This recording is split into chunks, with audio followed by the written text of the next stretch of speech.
Hey guys, so today I'm going to be talking about allulose, and the reason why I'm doing a dedicated video for this is because one of the goals for my channel right now is I want to create some recipes for all our favorite foods.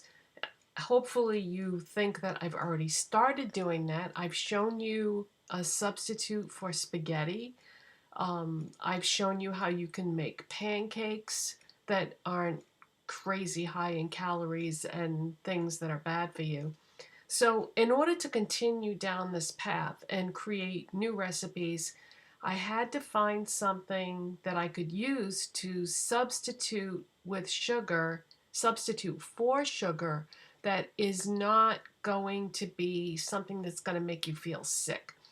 I have a very sensitive body, and whenever I have tried to use artificial sweeteners in the past, there was always some kind of problem, or if there wasn't a problem with it giving me some kind of side effect, I didn't like the idea of something that was created in a laboratory that was a chemical that I was putting on my food.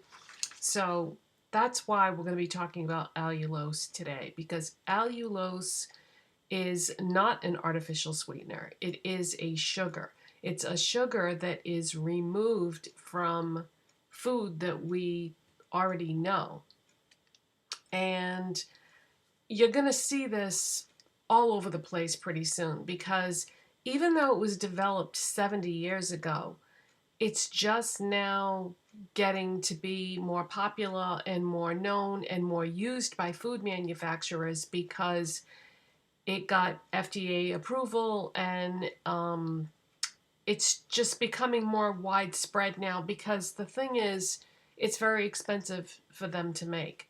And the one that I bought, I felt was still very expensive, but when I read more about the way they do it and how it works and what it's made from, I can understand why it's expensive for them to make. So there is more than one brand of allulose. Allulose is the name of the sugar, but the one that I bought is called NuSugar, and I bought this at the Vitamin Shoppe. The Vitamin Shoppe is a chain of more or less health food stores that you can go to, and I'm pretty sure that they are all over the country.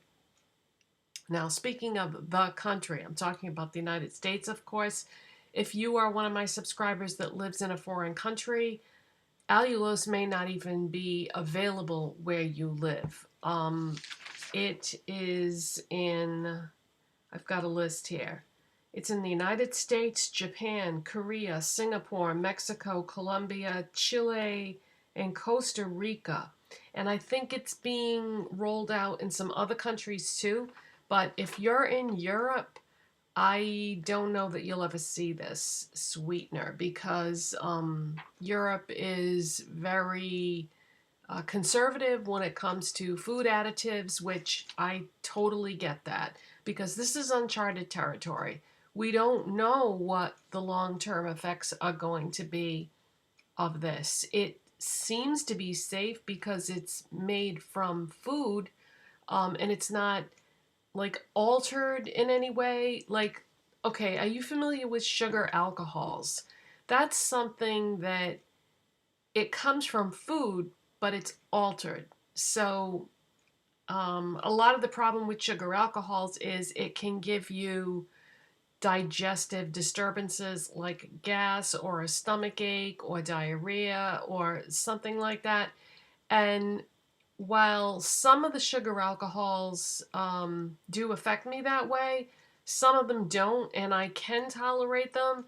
But this, so far, has not given me any symptoms or side effects whatsoever. It's reacting on my body sort of the way that sugar would, but it doesn't make me feel sick like sugar can sometimes do. Like, for example, if you eat something with a lot of sugar in it, it's going to make your blood sugar level go up and you're going to feel a certain way, depending on you, because everybody's different.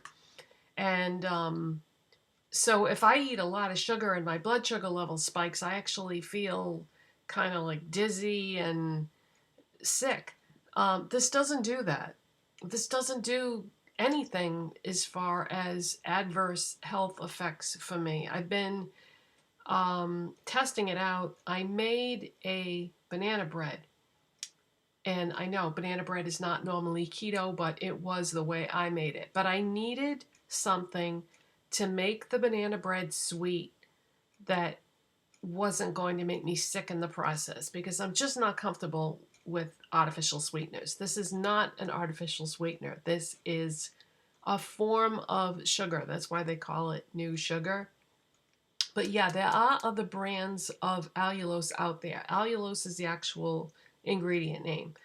But there are other brands out there, but this is, for now, this is the only one that you can just walk into a store and buy it. That's why I decided to go with this, because if you look on the internet, you can find other brands of allulose that are for sale. Now, the first company that ever used allulose was Quest. You know those Quest bars that they have?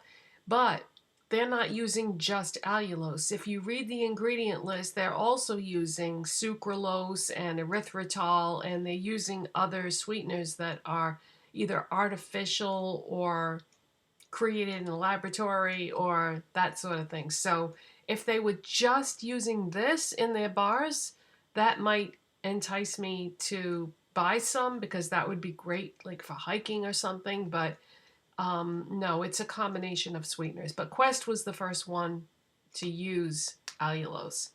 So how much is this? It was $19.99, so you might as well say it was $20, because it was over $20 with the tax.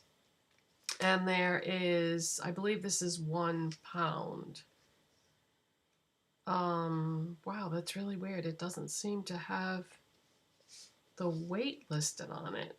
But I remember reading, there might have been another piece of plastic or something that I had to peel off of this.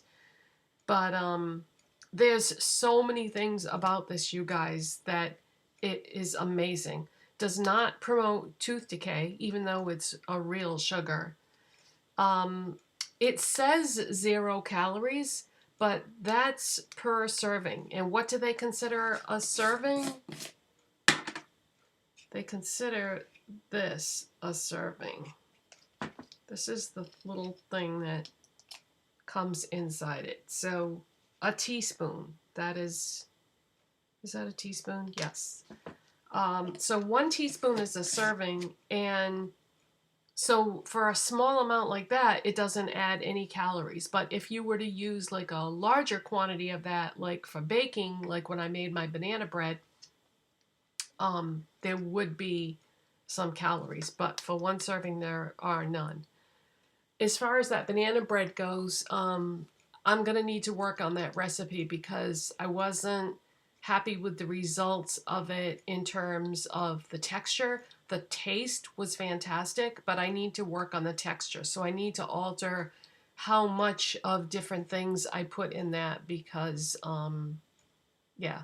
But as far as how this performed as a substitute for sugar, it was great. I mean, the banana bread browned on top, and it tasted like sugar. This isn't quite as sweet as sugar, so if you're somebody that has a sweet tooth, you will probably have to increase the amount a little bit if you're going to use it like for baking. But this can be used not just for baking and cooking, but it can be put in coffee, tea, smoothies. You can pretty much use this any way that you would use sugar. You can do a lot with it. So if you're diabetic, it doesn't raise your blood sugar level, which is important. It's important even if you're not diabetic, because like I said before, I don't like the way that sugar makes me feel. This is great if you're on the keto diet, or any diet really, because, you know, it's a way to make things sweet without adding a lot of calories. What else? I have a whole page of notes in front of me. Oh, I'm going to put a link in the description box of an article. It's the Wikipedia article on allulose. If you want to know like all the scientific data behind this, it's a great article, and if you're interested in that aspect of it, I'm just going to put a link so that you can read that, because it's really technical, and I know a lot of people don't care, but I found it to be very interesting. So yeah, I'll make sure I put a link there. But let's see. Okay, so 1 1/3 cups of allulose equals 1 cup of sugar. So that's the ratio. And this is not metabolized in your system. So it's like sugar alcohols in the sense that it passes through your body and doesn't enter your system in the way that normal food does. Let's see. What else? Oh, this one is non-GMO. Here we go. Non-GMO. And that's important because, like I said, there are other brands that make allulose. And if this is something that you're concerned about, make sure that you see that symbol on the container, or read about, if you're ordering it online, make sure that you read online whether or not it's non-GMO, because I don't think that's going to be the case with every company, because like I said, this is very expensive to make. And I suspect, I don't know this for sure, but I suspect there are going to be brands and companies out there that are going to take a genetically modified substance like corn or wheat and then make allulose with it. So make sure you look for that symbol, because that's pretty important.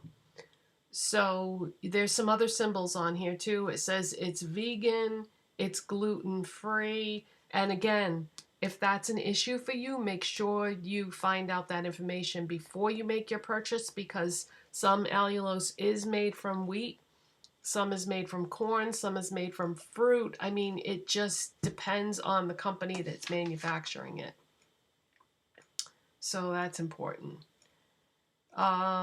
This one is also soy-free, and let's see. Okay, so other things that this can be made from, it says corn, sugar beets, wheat, figs, raisins, maple syrup, molasses. So there's a lot of things that it could be made from. But the bottom line is, like I said before, and this is kind of important, is this is new. This is so new. When I bought it at the Vitamin Shoppe, the lady that worked there, she said, "Oh, we just got that in. That's brand new." So it's been around for a while, but it's only going into like major distribution now. So we don't really know what the long-term effects are of this. And even though it's FDA approved, that doesn't necessarily mean that it's safe. I hate to say that, but it's true. So there is a risk involved, and I'm not going to go crazy putting this in my diet every single day, but I would like to be able to use it to bake with once in a while or make something. I'm going to be working on a number of recipes that will eventually make their way to YouTube. Like I said, I'm trying to perfect a banana bread recipe. It doesn't have bananas in it. It has banana flavoring in it. That's what makes it taste like bananas, because you can't have bananas on keto, and I've decided I'm just going to stay keto even though I am now at the weight I'm supposed to be. I want to stay on keto because I don't want to gain back the weight that I lost, and I feel like it's a healthy diet. I know some people might disagree, but that's how I feel. So another recipe that I'm going to be working on very soon is I want to be able to make a keto ice cream, because I just think that would be great to be able to make ice cream at home that didn't have a lot of calories and worked with the keto diet. I know that Halo Top just came out with a keto ice cream. But again, you know, they're using sweeteners that I'm not really comfortable with, like the erythritol.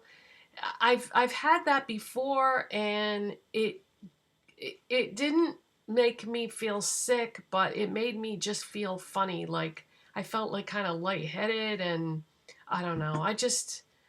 This doesn't make me feel anything.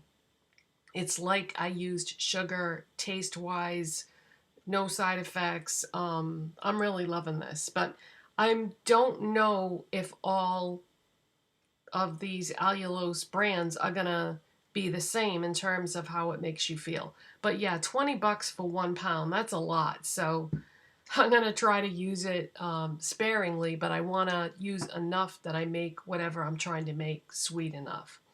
So I hope you found that informative and interesting, and I wanted to make this dedicated video because if I put this in my recipes in the future, I want it to be clear what it is without having to go into a big long explanation every single time somebody says, what's new sweet, or no, what's NuSugar, or what's allulose, or then I can just refer them to this video.